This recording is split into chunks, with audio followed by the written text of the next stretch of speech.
1 hour from Kuching city lies something most tourists don't see. Dark, damp tunnels filled with bats, towering limestone walls lit by sunbeams. This is Fairy Cave and Wind Cave, two of Sarawak's best kept secrets. And yes, there's even a bit of folklore behind them.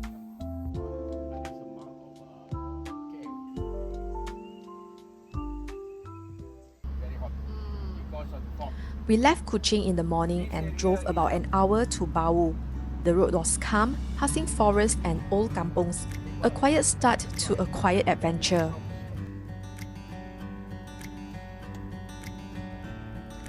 I came dressed in proper sportswear with hiking shoes, a torchlight and water. But I forgot one thing, a cap. My guide lent me one and I'm glad he did.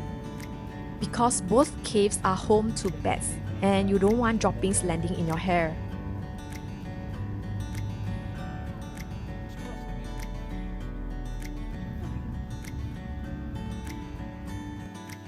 You can rent rubber shoes and torchlights at the entrance. Socks are sold too.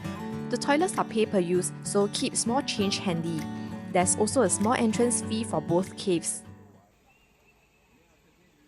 Our first stop was Fairy Cave, the more dramatic one. A steep flight of stairs leads up to the entrance.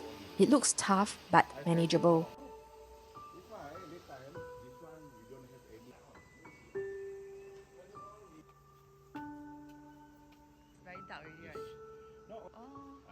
The moment you step in, the air cools and the world goes quiet.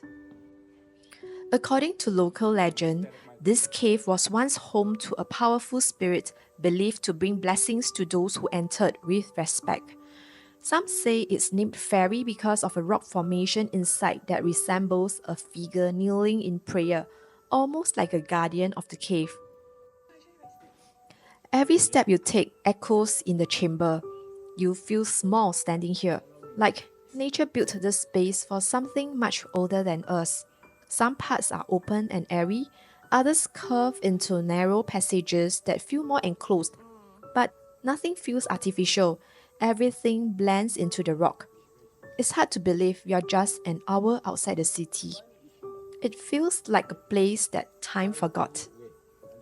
The space inside is vast, like a natural cathedral. Sunlight streams through cracks in the ceiling, lighting up moss, vines, and stone. There's a wooden walkway that guides you in safely, but the floor can still be damp and uneven in parts. You'll notice the silence, just the sound of your own footsteps, and maybe a few fluttering bats in the corners. This cave is photogenic, peaceful, and feels alive. It's hard not to pause and just take it in. I stood still for a while just to take in the contrast, the brightness above and the darkness deeper inside. This is one of those places where you don't need to do much. Just look, breathe, and feel the cool air around you.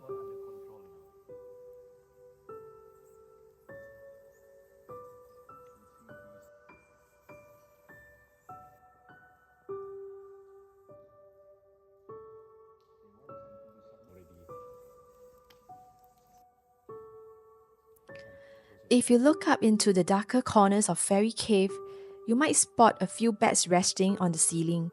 They are quiet during the day and usually don't fly unless disturbed. Just remember to move gently. My guide pointed out a few interesting rock formations along the way. Some of the formations here have taken thousands of years to form naturally. If you slow down and look closely, you'll start to see patterns and shapes hidden in the rocks.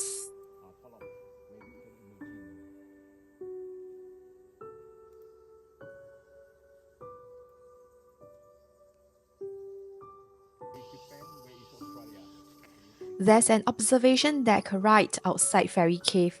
It's not crowded and a good place to catch your breath. You'll feel the breeze up here, a nice break before heading to the next cave.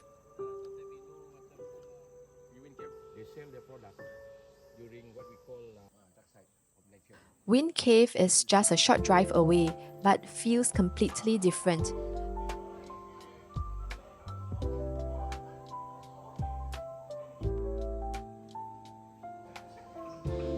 Here, your torchlight is essential. The path is long, winding, and full of bats. You'll hear high-pitched squeaks above and the occasional gust of wind blowing through the tunnel, which is how the cave got its name.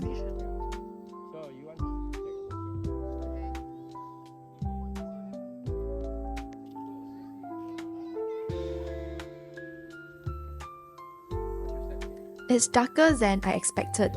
In some parts, you can't even see your own feet without a light. Don't touch the railings. Many are covered in droppings from bats and birds. Walk slowly and watch your step.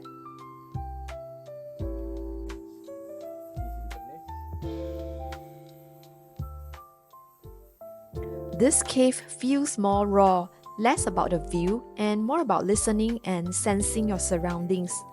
I found myself walking slower here. It's not a place to rush through.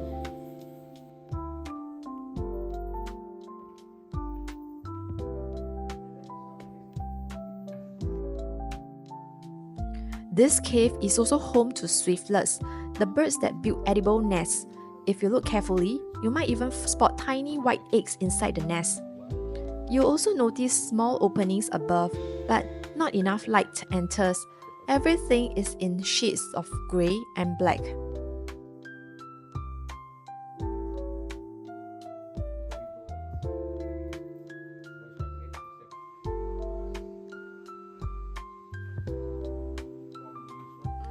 Just outside Wind Cave, there's a quiet spot overlooking the river. After the darkness inside, the view here felt open and grounding.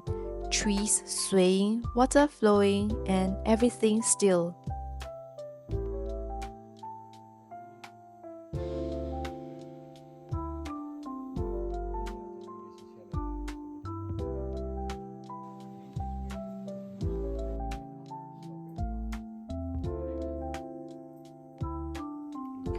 There's a short boardwalk outside the cave that leads to a fossil display.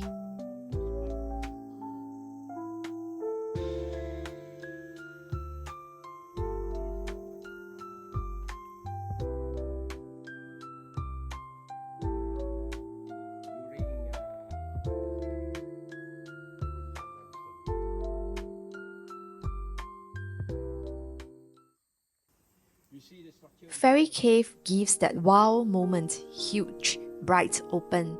Wind Cave is smaller, darker, and quieter. More about the experience than the view. If you only have time for one, Fairy Cave is better for photos, but if you want to feel immersed in nature, do both. Tips before you go.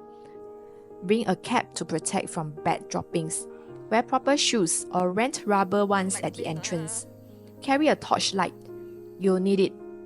Bring water and tissues. Come in the morning for better lighting and fewer crowds. Avoid rainy days.